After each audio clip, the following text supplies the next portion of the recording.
Back again with Rodney's Northwest Ride and Reviews. Today I'm getting my second ride, and the reason I say second ride, I just broke it in yesterday. I've got right at an hour on the bike, did the oil change, and now I'm finally getting out and getting a chance to kind of get out there and hit some trails. So I'm out here at Huckleberry Flats. It's about 60 miles outside of Eugene, if anybody's familiar with that area.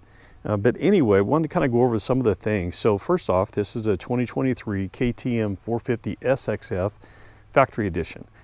A lot of people are thinking, well, that's a motocross bike, and yes, it is. But number one, had a great deal on a bike. I couldn't refuse that. And it has a lot of the bling items that I normally will put on a bike anyway. So things like the anodized hubs, has the split triple clamps, has the Acropovic slip-on exhaust. And so these are all things that I kind of upgrade anyway. And so was able to get about $2,500 off of MSRP, and it was too good to pass up. So a couple things. First off, with this being a 2023, some people call it a 2023 and a half, and so it's the same edition that would come out in 2024. So it being a motocross bike, it had the air forks. I've never been a big fan of the air forks. Now I will say that I did have a 2016 CRF 450R that had the KYB air fork on it. It was a PSF2, and I actually really liked those. Not initially. I had revalve done on them, and after the revalve, it was an amazing fork.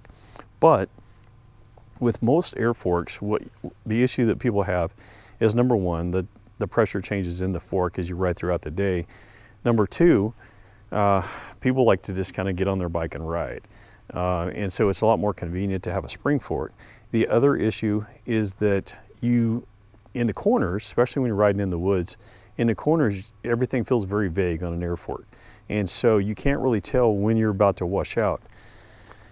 So I have done, this is my third bike that I've done a spring fork conversion on for KTM. Excuse me. And so currently I have the KYB spring fork conversion in this one. I had it done by M9 Suspension, Darren Mees over in Redmond, Oregon.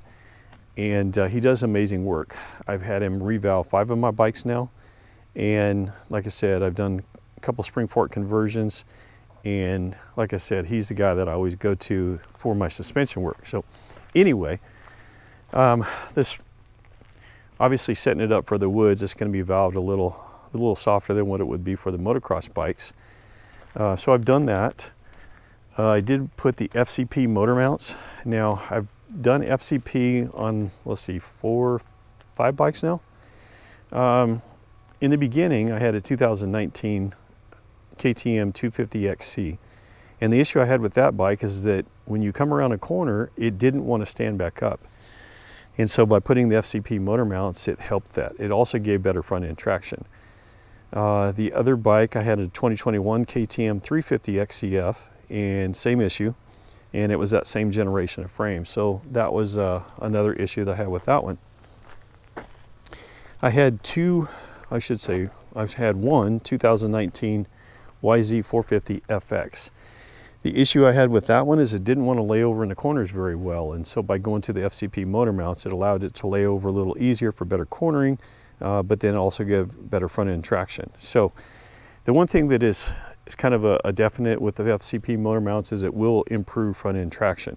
So on this one, you have a titanium bolt, so it makes it a little more structurally rigid up front, and then you have billet aluminum motor mounts or engine mounts.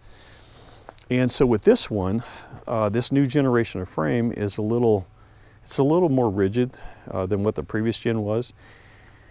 And so the FCP motor mounts help kind of, I've heard some people say it kind of deadens it, and not deadens in a bad way. It just kind of, when you hit a harsh bump or something, it helps absorb that impact.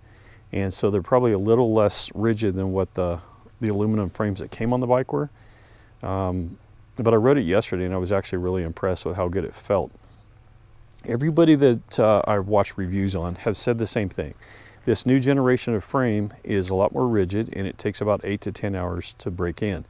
Now, going to the KYB spring fork conversion, I'm sure that probably helped a little bit. I had them revalve the rear shock. I was going to do the was going to do the bladder kit. Unfortunately, the bladder kit didn't come in time when I had the rest of the work done on the suspension, and so we'll have to do that at a later time. But after the revalve, this rear shock actually feels pretty good. Anything else I've done to it? Everything else is pretty standard. You know, they come, like I said, with anodized hubs. They've got the anodized spoke nipples. True to KTM fashion, they do back off after every ride for at least probably the first 4 or 5 rides. So be sure and double check your spokes. The bike is deceivingly fast. And when I say deceivingly, what I mean by that is I have a 2022 YZ450F. And with that, I have the Yoshimura RS12 exhaust on it. It quietens it down, you know, it did on that one anyway, from what the stock muffler was. But it also gave it a lot more over rev and a lot more throttle response. And I had put the Twin Air Power Flow kit on that one too. So going to this one, because it's so quiet, it's funny, you know, you ride a 2-stroke, and it sounds like it's so fast because that motor is just screaming when you're in the power band. On this, because it sounds so quiet, it doesn't seem like you're actually going as fast as you actually are. So what I have noticed with this one so far is that it doesn't build power quite as fast as what the Yamaha does, but it does have a lot more low-end torque. And so it's a little bit different. You have 2 maps. This top one is a white map, the bottom one is a green map. So with the white map, you have more low-end torque, but doesn't rev out quite as far. The green map is a little softer on the bottom, but when you hit mid-range, it's a lot quicker, and then it gives you a lot more over rev, and obviously it's a little more aggressive as they get closer to the top. So yesterday when I was riding it, in the really tight stuff, I actually switched into the green map because it was just a little too, I won't say herky-jerky, but it wanted to lurch every time you crack the throttle.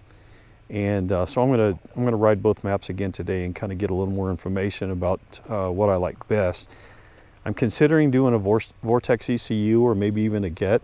The benefit with the Vortex is you can get 10 maps, and I understand that they're really probably only like 5. But with the GET, you know, it's just, you have 2 maps that they kind of customize for you. And I've heard great things about the GET. I just don't know, and I understand that it does have the ability to Wi-Fi where you can go in there and customize it too. So I don't know, I'm not sure which direction I'm going to go yet, but that's something I'm definitely considering. But as far as that, everything else, another thing too is that, like I said, this is a motocross bike, but it has a 1.9 gallon tank where the XCF is only like a 2.2, so you're really not losing that much in tank capacity. Most of my rides, you know, I typically don't ride more than an hour and a half at a time, and that's plenty of gas based on that tank to do what I need to do. And shoot, at my age, I need to take a break anyway. So, but everything else I love about the bike. It probably would have been a little bit better had it had an 18-inch rear wheel instead of a 19-inch, but I've been riding a 19-inch on my YZ450F for the last year, so I don't mind it. So anyway, you guys come along for a ride and see what you think. Have any questions, any comments, please send them my way. I'd be more than happy to respond back to you.